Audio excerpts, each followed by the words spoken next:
CR 4316, People versus Scott. Is it Ostrem or Ostrem? Ostrem, Your Honor. Ostrem, thank you. Good morning, Mr. Ostrem. Entrances? Good morning, Your Honor. Dave Young, just Redmond for the people. Morning. Good morning. Emily Fletchman on behalf of Mr. Ostrem, who does appear with me this morning. We are here for an initial advisal.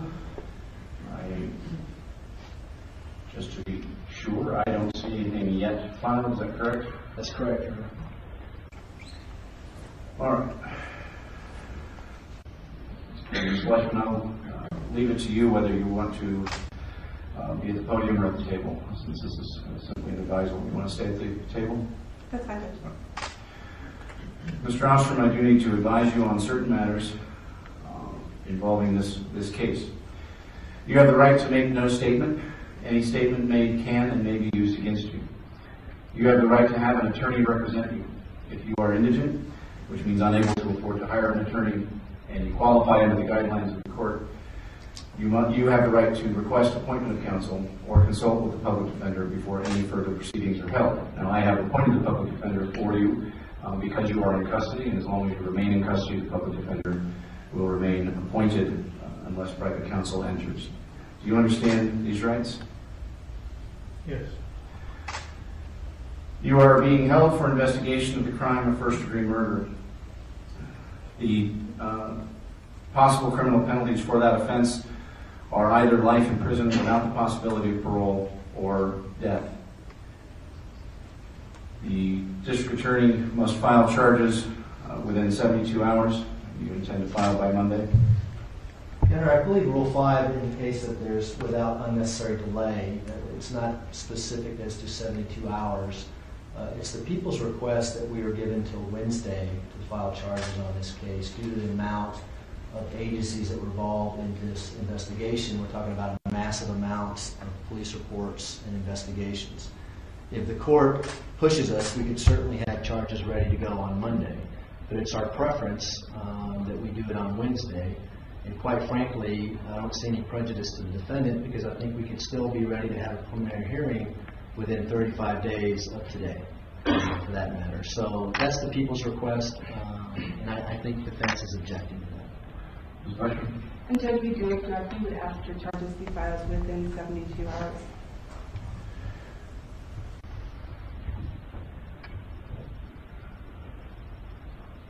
The court will require the filing of the charges within 72 hours. If there's amendments, they can always be filed shortly thereafter.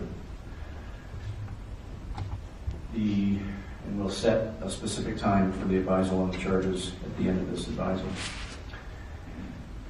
Mr. Ostrem, upon the filing of criminal charges, you have the right to be brought to court and the right to request a preliminary hearing to determine whether probable cause exists to believe that the offenses charged were committed and were committed by you. The preliminary hearing shall be held within 35 days of the date of the setting unless good cause for continuing the hearing beyond that time is shown. If probable cause is found, you would then be bound over for arraignment and will have the right to request a trial by jury of 12 or by the court. Do you understand these rights? Yes. Any plea you make must be voluntary by you and not the result of any undue influence or coercion by anyone. If the matter is bound over for trial, you will have the right at trial to be represented by an attorney. Again, I have found you indigent since you're in custody and have appointed the public defender for you, and they will remain your representative unless private counsel enters. At trial, you are presumed innocent of all of the charges filed against you, and the burden of proving that you committed the offenses would be on the district attorney to prove beyond a reasonable doubt each and every element of the crimes charged against you. Before a jury or a court could find you guilty, the district attorney would have to prove that you committed the crimes beyond a reasonable doubt. A defendant is never required to prove anything at the trial. At the trial, you have the right to confront and cross-examine all witnesses called by the district attorney to testify against you. You have the right to call witnesses and to subpoena witnesses to require that they appear in court. At trial, you could choose to testify, or you could choose not to testify. That would be entirely your choice. If you choose not to testify, that decision could not be used against you at trial because the defendant is never required to prove anything at trial. If after a trial you were found guilty of any or all of the charges, you have the right to ask an appellate or higher court to review any mistakes of law that have been made during the trial. And you have the right to a speedy and public jury trial. Do you understand these rights? Yes.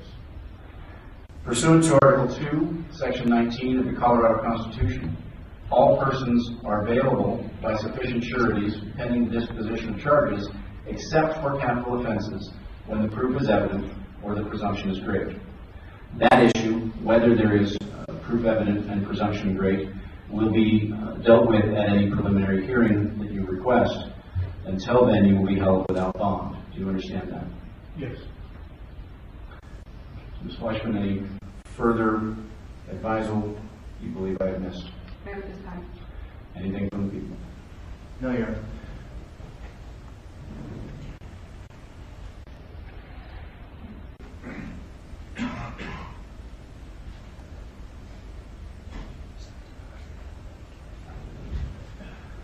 All right, we will set a date and time for the advisal on charges. Again, we're going to set it so that we have room in the courtroom and don't have a bunch of other matters. Are the parties available at 1:30 on Monday afternoon? Yes, Your Honor. We would request Tuesday. He's been in custody for 24 hours. We have a weekend. I don't think it's unreasonable delay to have one day. The Florida Police Department would like to present this case to our office. We need some time to schedule that, to get that done, and we would be rushing through this if we were meant to come to court on Monday at 1:30. I would request that we do it Tuesday at 1:30, and again, the defendant is not prejudiced by giving us an extra day to put the charges together. And Judge, there has been an affidavit filed in this case. I think that the basic facts are evident, and the charges should be evident to the district attorney. As the court has acknowledged, they can amend the charges up to any point, but he is entitled to have the charges filed within 72 hours. Again, Your Honor, this is a matter where an individual is accused of going to a shopping center and shooting at numerous people. We've got to identify those people to figure out what charges we're going to file. This isn't a simple matter of one first-degree murder count. There's going to be multiple counts in this case, and we need time to prepare that complaint and to make sure the complaint's proper to file it with the court.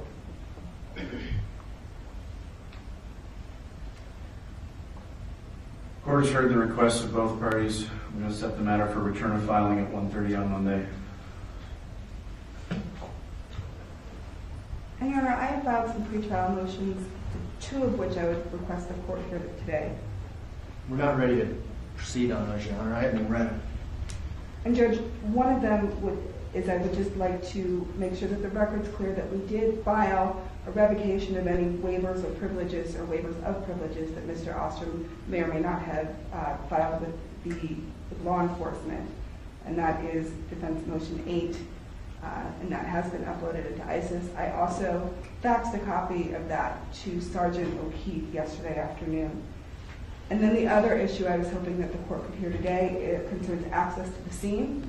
Walmart is not allowing us access to the scene at all. We have filed a motion regarding that, and that is Defense Motion number 12. My concern is that anything that is left of evidentiary value could be destroyed if the court waits to hear this on Monday.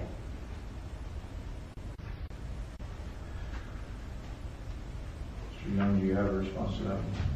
I don't have any control over Walmart, Your Honor. We released the scene. The scene is being released? Yes, we don't have any.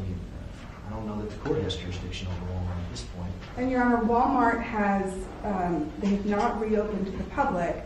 They are present. We are asking the court to order law enforcement to re-seize the scene so that we can have access to it. Do you have any authority for me to order law enforcement to re-seize a crime scene? Well, Judge, my concern is that they've already let it go without giving us access, and my concern is destruction of evidence. So I think that that law enforcement can re-seize the scene to prevent the destruction of evidence in this case.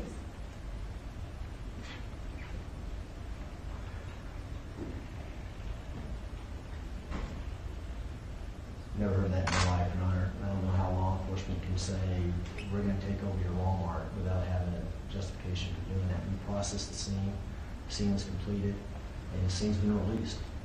And Your Honor, there is a reason to do it. They seized the scene certainly that night, and we are asking to make an independent evaluation of it. I understand your request, but I don't have authority to order Walmart to do anything. They're not a party to this case.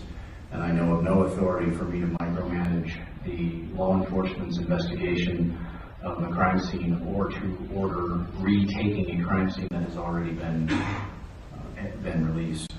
So that request is denied. Court, I don't think needs to take action on Mr. Ostrem's withdrawal of any prior waivers.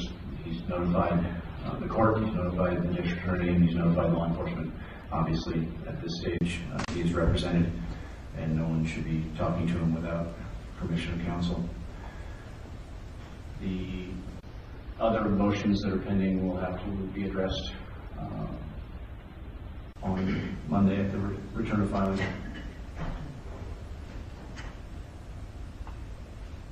Anything else? Not from the defense, Your Honor. Nothing for the people. Thank you, folks. Folks in the gallery, I'm going to ask that you remain seated until the defendant has been removed, and then the officers will be in charge of crowd control and judging when you depart and helping you